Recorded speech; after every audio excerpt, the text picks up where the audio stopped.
Hello and welcome to the Eating Disorder Therapist podcast. This is a podcast to help you find peace with food and overcome disordered eating. And I'm Harriet Frew, aka the Eating Disorder Therapist.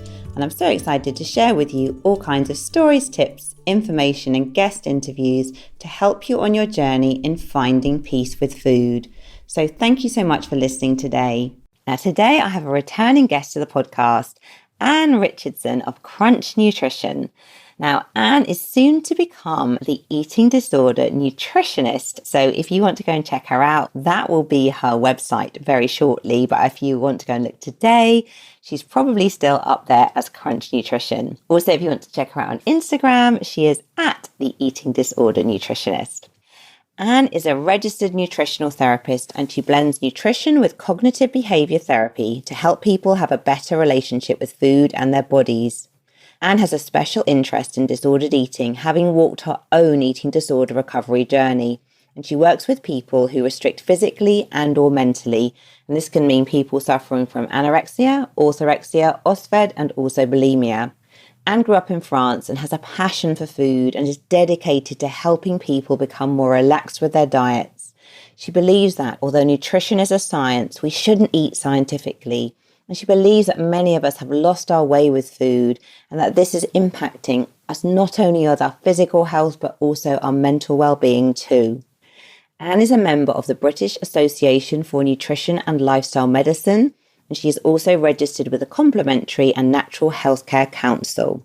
In our conversation today, Anne is going to talk recovery tips and skills, particularly if you're trying to manage weight restoration and heal. She's also going to explore the use of words in relation to food, as words have power and the language that we use around food has the potential to help or hinder us. I'm really looking forward to speaking with Anne today.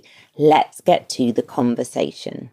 Hi, Anne. Thank you so much for coming on the Eating Disorder Therapist podcast today. Thanks for having me back.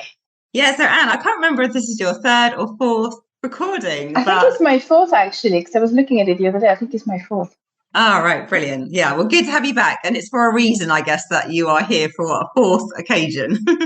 So, Anne, for people that don't know you, could you introduce yourself to the listeners, please? Okay, yeah, sure. So my name is Anne Richardson and I'm a registered nutritionist, and I only see people with eating disorders or disordered eating. I tend to see people who restrict more than people who binge, although I do see people with bulimia as well. But I guess a lot of my clients could be categorized into sort of anorexia, orthorexia, those kinds of people. Thank you, Anne.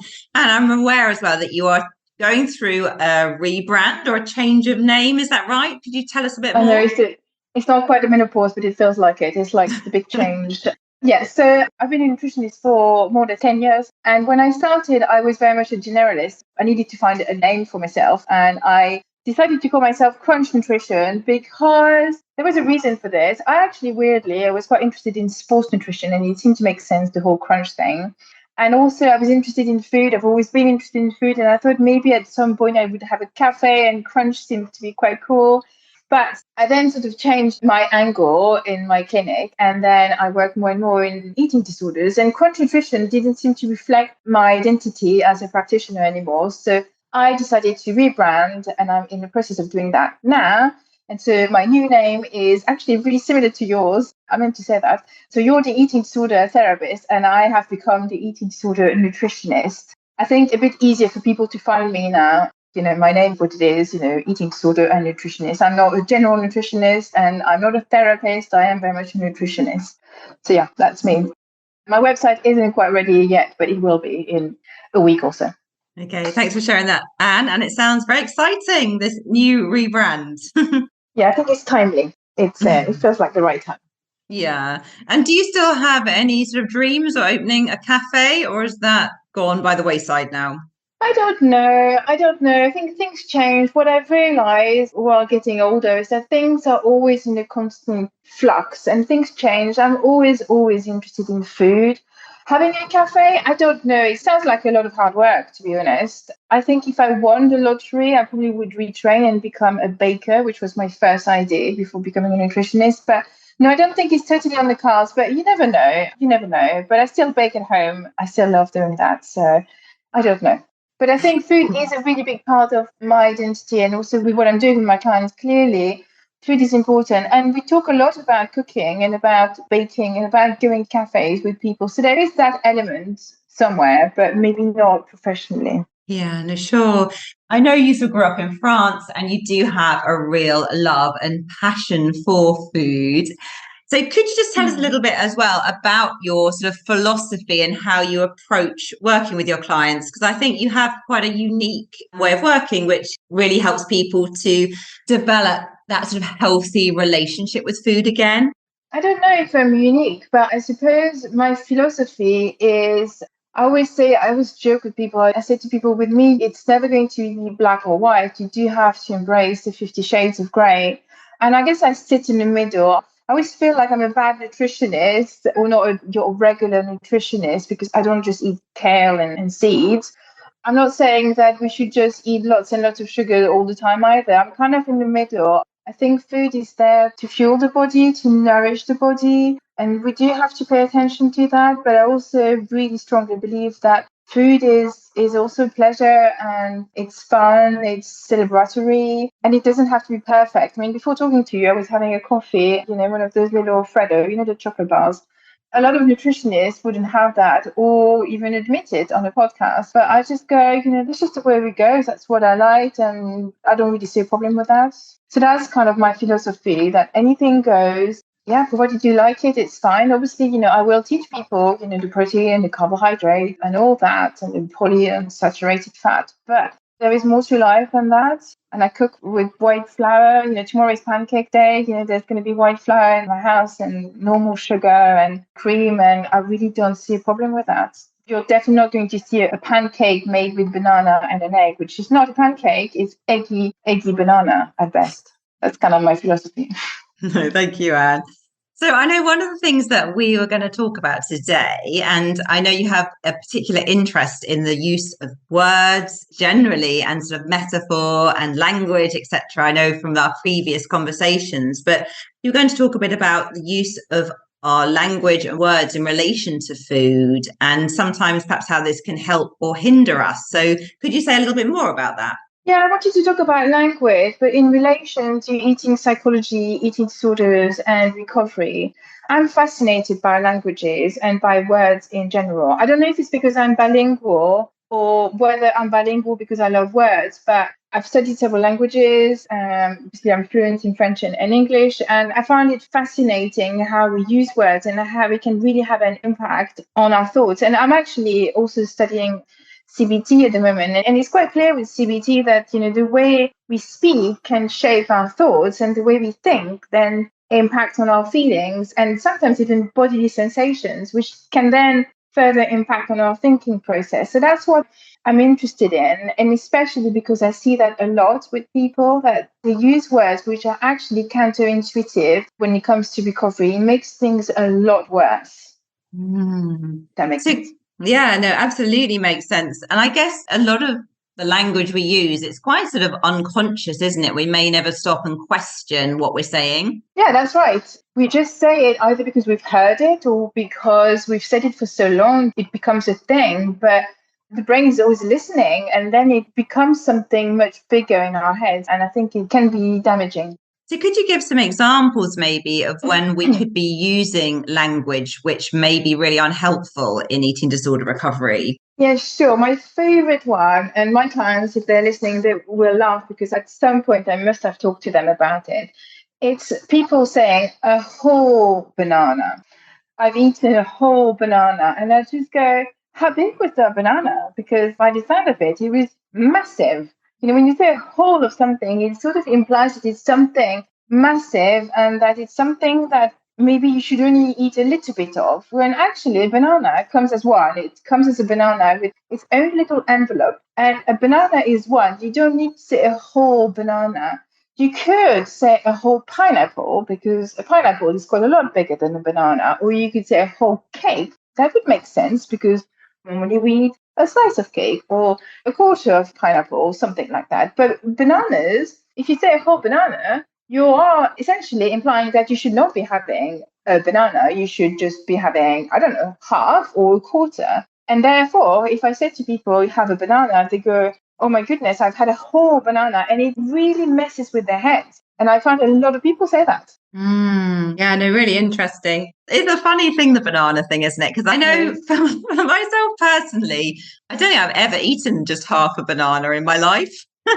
Like, I think I I missed the have. I I think I have. I have. missed you had in the past, Definitely. yeah. But no, I get it though, like particularly with the whole wellness trend, I guess a whole banana was just too much, I guess. But yeah, no, it's so interesting, isn't it? Because of, yeah, it's kind of implying in a way that we've done something wrong, that we've overeaten, that we've eaten this like Yeah. really, really big amount. I've got lots of examples, but another one that I quite like is telling you about it earlier. It's fried eggs. People freak out about fried eggs. And I think it's just because of the name, fried egg. It implies that it's been fried. And obviously, we have thought about frying in terms of calories, in terms of health. But a fried egg is not really fried. I mean, I think in the past, they were sort of almost shallow fried. They were never deep fried. I mean, I'm sure someone somewhere deep fries eggs, but it's not really common. I think in the past they were shallow frying eggs, and I remember my mother-in-law doing it actually, but it wasn't even like that bad. But she was basically sort of putting the egg in quite hot oil and then basting the egg with the oil, and that was her way of doing fried eggs. But what interests me is that most people don't do it like that. And in France, a fried egg is not called a fried egg. A fried egg is called an œuf au plat, which actually means nothing, really. Makes no sense. But it means an egg on a dish, basically. It's almost saying a flat egg on a dish. Plat is dish. And I think because we call it un œuf au plat, it doesn't sound nearly as frightening as a fried egg. And I reckon, well, actually, I know my French clients don't struggle with fried eggs nearly as much as my English clients because it has a different name, but it's exactly the same thing. In fact, the fried egg, if you look at just purely nutrition, maybe it's cooked in oil, but the egg white is actually not very porous because it's mostly protein. Egg white is one of those things that's 100% protein. And so it's actually quite difficult for that pure protein to absorb the oil. So when you have a fried egg, yes, it is essentially cooked in oil or, even a lot of oil, but the egg white hasn't absorbed that much oil, whereas you can have, and I don't want to put people off scrambled eggs, but you could have scrambled eggs which don't look particularly greasy or fattening, but they could be cooked in loads and loads and loads of butter and loads of cream. And it could be actually higher in calories than a fried egg, but it sounds okay because it's just scrambled. Doesn't make Yeah. sense? Very interesting, isn't it? And I guess it just really shows that perhaps in British culture as well, particularly like all those associations we'd have with the word fried, like maybe thinking it's greasy or unhealthy, something to be avoided, how we can quickly make those judgments then, and then perhaps avoid something like a fried egg, which could be a really kind of healthy, great choice in terms of on your eating disorder recovery journey. Yeah, it's a great source of nutrition. It's a cheap source of protein. And, these days, and that's pretty important. We do need protein and, everything costs so much. Eggs are quite a good bet when you're shopping. And I know we go through quite a lot of eggs in my house. Yeah, no, me too, actually. It's actually making me want to start having fried eggs again, actually. So I went through a phase of having fried eggs on toast for lunch for like a long time. I'm actually more into scrambled at the moment. I just go through phases. I think I might try fried eggs again just to switch it up. Yeah, I mean, that's the beauty of eggs. You can have them in so many different ways. I love them in every way, I think. There isn't, maybe not raw, I probably wouldn't eat them raw, but I mean, the yolk is, I'm fine, but I know, otherwise, no. But otherwise, yeah, I have eggs all the time. I probably have eggs, not quite every day, but almost in one shape or another. So what else, Anne? Like, I know we're talking a bit before we came on the call about the sort of phrase guilty pleasure. And could you say a bit more about that? Because I think that's something we hear on a lot of people's lips a lot of the time. Yeah, guilty pleasure is something we hear a lot around celebrations like Christmas, birthdays, or, weekend. I don't like it because it implies that pain almost should be the norm and that almost like pleasure is sinful. And if you have something that is pleasurable, potentially you've done something bad or you've eaten something that is too good. The phrase, it's too good to be true. If you apply that to food, people often say that. They say, oh, it tastes so good, it must be really bad for you. I think that this is slightly murky water that we're getting into when people start saying those kinds of things. There are lots of things that you could really enjoy that are actually super nutritious. I mean, it sounds really weird, I do love Brussels sprouts. I love avocado on toast. There's nothing to be guilty about. But even if it was Nutella on toast, which is not seen as nutritious, what would I be guilty about if I had Nutella on toast? I haven't killed anyone. I haven't robbed a bank. I've just eaten some chocolate spread. Even if I had eaten a whole jar of chocolate spread, which is not something I would advocate necessarily, but does it warrant a strong feeling such as guilt? I don't think so. So if someone's eating their Nutella on toast and maybe the instant thought is, oh, this is a guilty pleasure, like what would be a way to start to think about that differently, I guess, and to maybe change the language? I would just get rid of guilty, first of all. I would just say it's a pleasure. It's really lovely. It's so yummy. I would get rid of guilty. And I often talk to people about those kinds of food, maybe not necessarily Nutella on toast, but things like donuts or chocolate bars. I don't call them treats because that's another one that I don't love, because it sort of implies that we should only have it now and again, or that we've done something and that means that we can have the donut. So I don't like that. I call those foods fun foods. It's the kind of foods that we just eat for fun. I'm not going to be lying to you and say that we eat donuts because they're very good for us and they're full of protein and great source of fiber. That is not true. We eat them because we find them delicious, and that's okay. Now, should we be eating donuts every day or the whole box of Krispy Kreme? No, we should have those kinds of foods in a more occasional manner. And I often explain to people, imagine it's like life, basically. We go to work and we also have weekends where we have more fun. And most of us, hopefully, you have a job that you like, but some people don't like maybe their jobs, or they don't love their jobs as much as they love watching Netflix, let's say. So you go to work and it feels maybe more like a chore. And I just go, this is you eating the protein and the broccoli. You don't test it, but really you'd rather be eating donuts. We don't detest going to work, but we'd rather be watching Netflix. The best way, I think, for me is to balance Netflix and sort of going to work and putting the bins out and going to parents' evening, all the things that we might not love doing. If we just go to work and put the bins out and do our tax returns and do all the boring stuff, potentially, our life is going to be a little bit dire, okay? It's not going to be fun.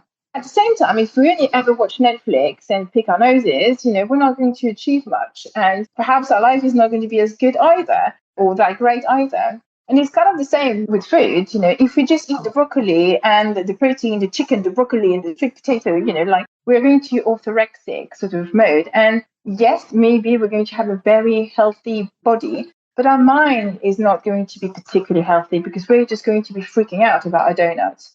Conversely, I'm not saying to people you should only be eating donuts because donuts fine. Because we do know that if you just eat too many of those fun foods, you potentially could have some health problems at some point, if you do that for too long. So the idea is to balance fun and things that you have to do. So it's the things that I want to do and the things that I should be doing.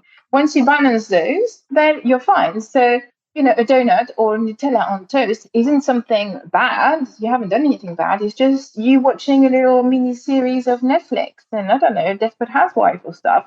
It's not going to do a lot for your brain cells, but if it's going to relax you and make you laugh, who am I to say you should be watching that series? Yeah, that's a great way of explaining it, Anne. And one thing I really like that you mentioned as well in your description there was just recognizing that, if you just did eat broccoli and chicken and sweet potato or whatever anyone would deem to be like super healthy, I don't know. You may be like physically really healthy, but of course, like health is about a healthy mind as well, isn't it? And if we are so strict and almost a bit orthorexic, we actually become very neurotic, which actually isn't great for health, is it? Promotes a lot of anxiety, stress. It's not great being in our minds, is it, when we are kind of so strict with ourselves? Yeah, totally. And everyone who comes to see me says, I want to be really healthy. I mean, good. I want you to be really healthy as well. But if you cut out all sugar, all fat, and all of those fun foods, you're not going to be healthy. And proof is that you've come to speak to me. If you were absolutely healthy, you wouldn't be speaking to me. You would never want to speak to me. I mean, it's better if you're my friend, but you've come to me for a reason. It's because your mind isn't really healthy. And as much as I'm not a therapist, I'm here to sort of soften the edges when it comes to food so that you just go, okay, well, I've eaten a donut, big deal. It was yummy and that's just what it is. It's not a meal, but it was fine to have. It's like me having eaten the Freddo. The Freddo did nothing for my nutrition, but, I really enjoyed the Freddo. It was nice and it made me happy and, and I've moved on. So, Anne, before we move on to just sort of talk a bit more about some of the work that you do in your therapy room, are there any other sort of examples that you wanted to share that particularly stand out from your client work in relation to language and food? Well, I've got like many hours worth of examples, but we don't have hours. I'm going to pick some. Hang on. Two that come to my mind is skinny lattes and full fat yogurts. A skinny latte annoys me because it implies that if you're not having that latte, you're having a fattening latte, right? If it's not skinny, it's fat. So if you're having a regular latte, you're having a fattening latte, which is inaccurate. It's not right. Of course, the regular latte would have more calories than the skinny latte. It implies, the word skinny implies that the regular one is fattening. That is problematic. And full fat yogurt is a little bit the same. It's just the word full fat. Oh, I'm having full fat yogurt. That's like, I can't have full fat yogurt. Full fat implies that it's full of fat. It's not full of fat. Full fat yogurt only contains about 5% fat. If you flip it, you could also say, I'm having 95% fat-free yogurt, which somehow sounds better. So interesting. Yeah. Time for a short advertisement break. Friends, does it seem like I'm okay until I'm stressed, then I can't stop eating? Am I ever going to stop binging? I just can't slow down or relax. I can't tell my hunger and fullness even though I think I'm eating enough. I'm fine with food till something happens, and then I'm restricting or emotional eating or not buying groceries again.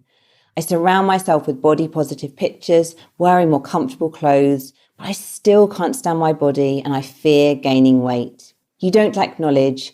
You might just not have felt a sense of safety inside you for recovery efforts to fully land. This means you might be living in chronic fight, flight, freeze or please, and you need new experiences of the threat responses softening that cause the eating and body image issues in the first place, so the recovery can actually stick. If you're seeking the missing piece in your food, weight and health recovery journey, consider trauma-informed nutrition counselling with Tracy Brown and Associates. Tracy can be reached at www.tracybrownrd.com/get-started. That's www.tracybrownrd.com/get-started to learn how to shift what has been too much or not enough inside for food to feel easy. And I often think about that when people talk about full fat Coke. It's interesting to me, and I think it illustrates really well that full fat yogurt means in a way nothing, because there is no fat in full fat Coke. What it means potentially is that it's potentially fattening because it contains sugar as opposed to sweeteners.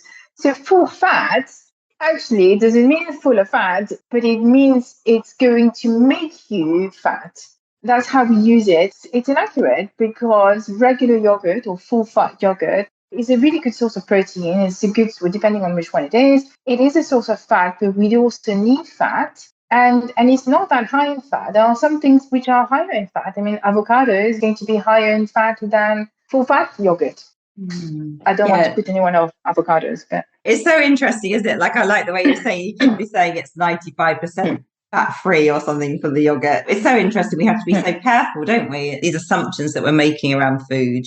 Yeah, and I think it's also helpful when you hear someone in your family say those words. It's interesting to have a conversation with them about it and to pick them up on that and say, well, actually, did you know that it's only 95%? Well, it's only 5%, it only contains 5% fat, which means that it's 95% fat-free. Why don't we just say that? Or if someone says, I'm having, this is a bit of a guilty pleasure, you go, well, actually, just call it pleasure because there's nothing to be guilty about. It's quite good to sort of pick people up on those things so that actually it almost forces you to change your own language. Yeah, no, that's a great point, actually, because I guess we're talking about this in eating disorder recovery, but of course, in the wider culture, people are saying these things all the time, aren't they? And someone who's working on their eating disorder recovery may be getting triggered by some of these comments regularly. Yeah, absolutely.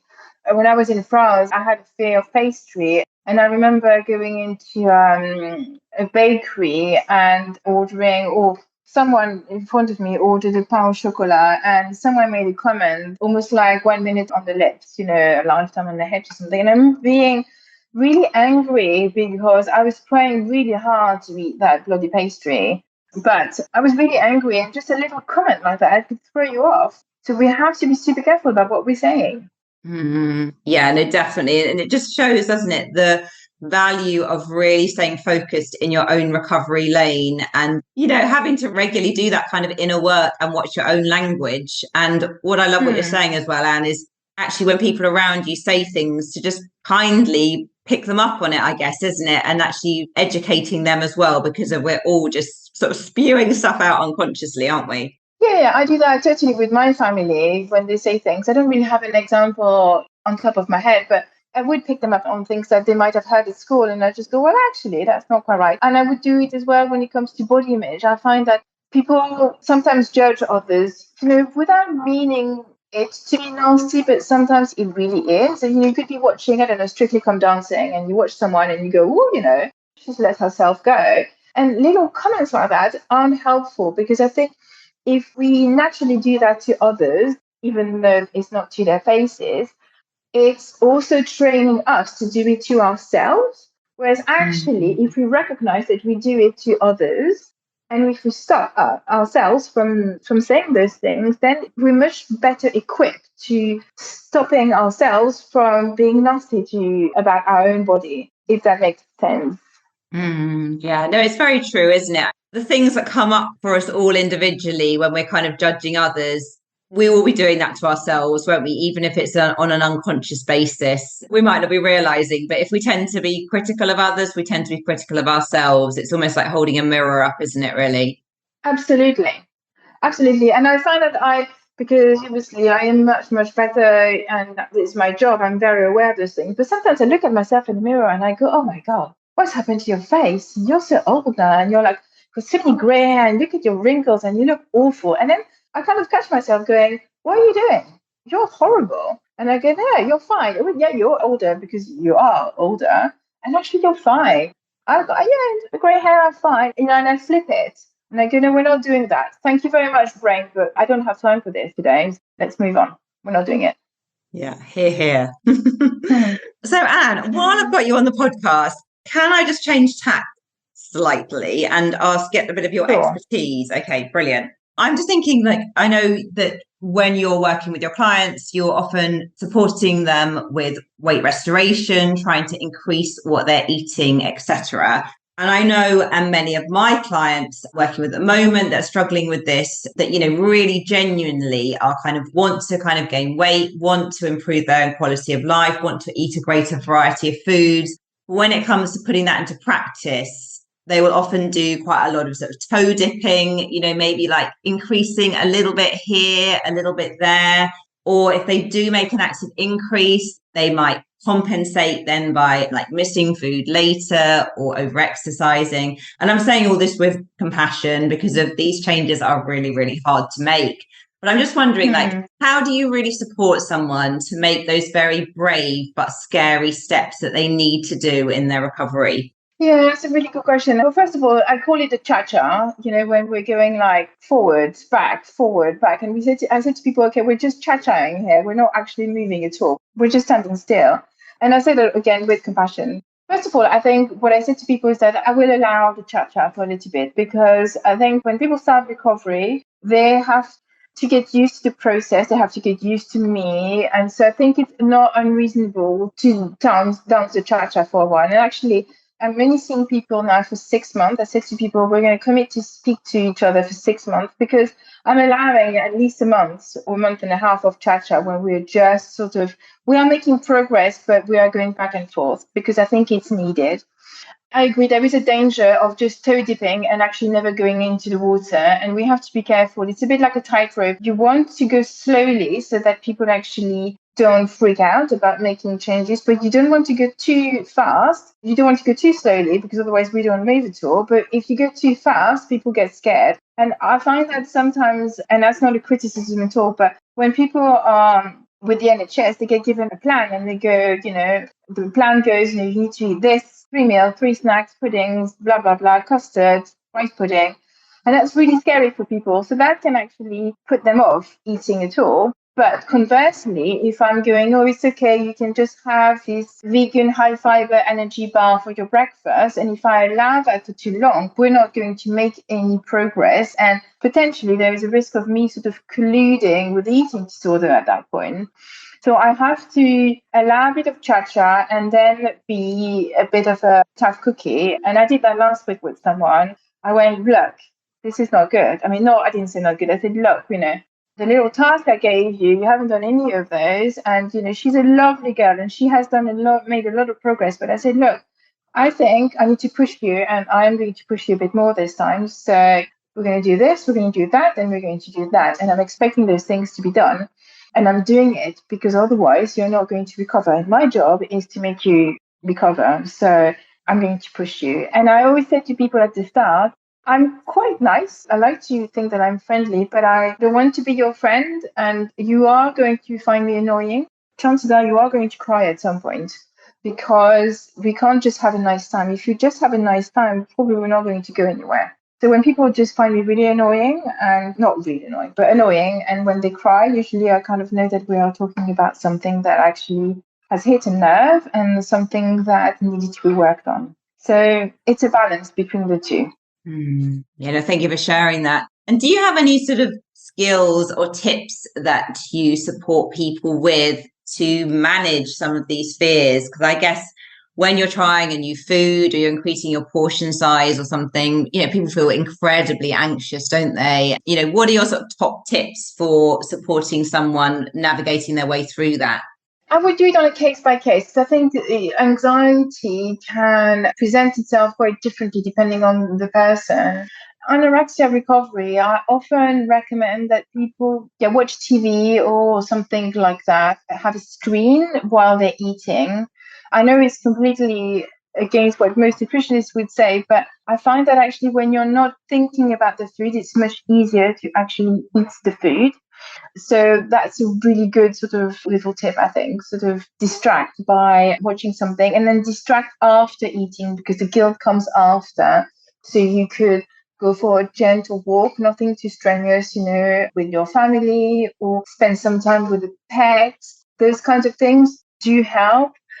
Another tactic, I do like to use jokes and humor quite a lot because I think it's quite good at diffusing anxiety. In our sessions, we do joke quite a bit and I make fun sometimes of their eating. I hope my client won't mind, but today I was reviewing food diaries and I was looking at a client and her lunch was really small. And I said, where's the rest of your lunch gone? And it was a little bit of a joke. I was kind of saying, look, this isn't quite right. And I find that by joking a little bit about the condition, about food, we can actually make some progress. But that's quite personal. I don't know if people would agree, but I find it helps quite well with my clients.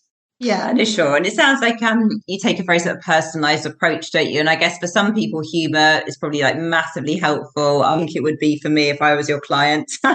But yeah, perhaps it's not for everyone. But I think being able to kind of engage with humor sometimes it can be a great sort of stress reliever, can't it? And sort of distract away from the anxiety as well. Yeah, absolutely. And I guess just on that note, there are lots of therapists, lots of people to help during your recovery. And I think it's also really important that you find the right person.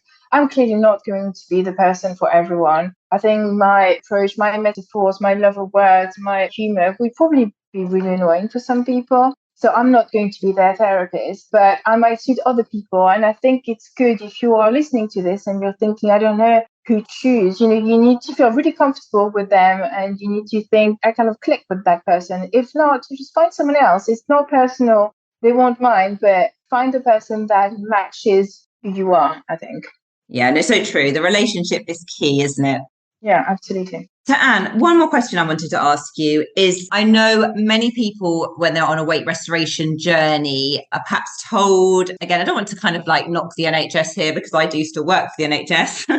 I'm just wondering sometimes when people get given like a specific BMI, and perhaps that's really helpful actually at the time because of it gives a goal that perhaps feels more manageable and is a really helpful stepping stone in recovery, but maybe that BMI is too low for their body to be in its kind of happy place. But then people get really stuck because they feel they can't go over that BMI because they all weight, because they were told that that was their goal.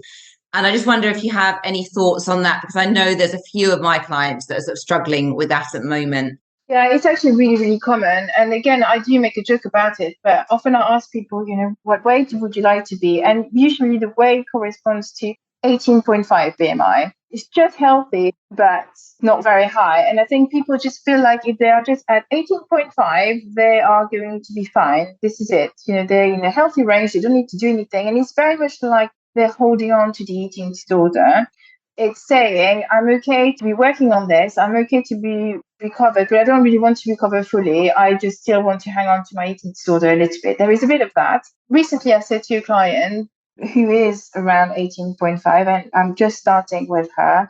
I said, you are in a healthy range, but I question whether that is healthy for you.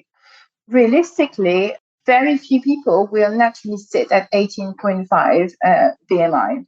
Most people will be somewhere in the middle. And it's funny how everyone wants to be around 18.5, but no one ever wants to be at 24.9, which is, that is still in the healthy range. But if you are around that, people go, no, that's it, I'm really too big. So I want you to consider the BMI as, a scale, an index. That's what it is, body mass index. And you have ranges, and the healthy range is between 18.5 and 24.9. And depending on who we are going to naturally sit somewhere in that range. I often say to people, we're like dogs. We're all the same species, but we're not the same breed. And if you are, let's say, a beagle, you can't weigh the same as a Chihuahua. And you could try and be the same weight as a Chihuahua and be 18.5, but you're not going to be a healthy beagle. You're just going to be a really starved beagle. And some people are naturally sanguine and they are going to be bigger. It doesn't mean that they are fat. It just means that they are bigger dogs or bigger people. So that's my way of looking at it. But you're quite right that being given a target is dangerous. It can be really helpful to get people there. We have to explain to people that targets are always moving, not forever, because at some point you are going to hit a weight that is biologically appropriate for you. And then we're not saying that you should keep on gaining weight forever until you die, because otherwise, you would be gaining weight all the time, and that's not quite right. But targets are often moving, and that's why it's good to make them more nebulous. Sometimes instead of going with a weight, we could just have more like a concept. I will be recovered when my period starts again for a woman, or when I'm not thinking about food all the time. We have to also be really careful with teenagers. I see a lot of teenagers and they get given a target, but that was the target for when they were 14 years old, and then they are now 16. That cannot be the same target, or that cannot be aiming for the same weight, because chances are the person has grown, so there is more of them that there was when they were 14 years old. And so we need to account for that growth as well. So the person needs to weigh more. So targets can be very, very dangerous, I think, with teenagers. And I like to just look at the growth chart. If someone comes to me and we look at their red books and they were always on the 50th centile since being a baby, and now they're on the 25th centile, I know that they are not probably where they should be, even though they might be okay in terms of BMI. We need to get them a bit higher for their bodies.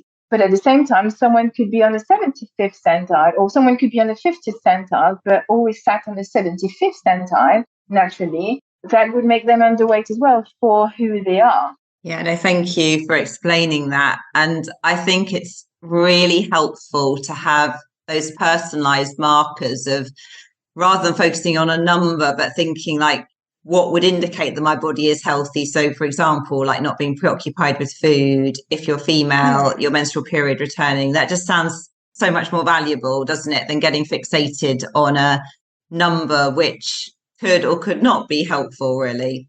Yeah, we can get fixated. And as we know, the moment we get fixated on something, it gets quite complicated. Well, Anne, I could really talk to you all day. So I think you're probably going to have to come back at some point and do a 5th episode. Yay! I would But, be happy to do that. I could talk for England and France together. So, yeah.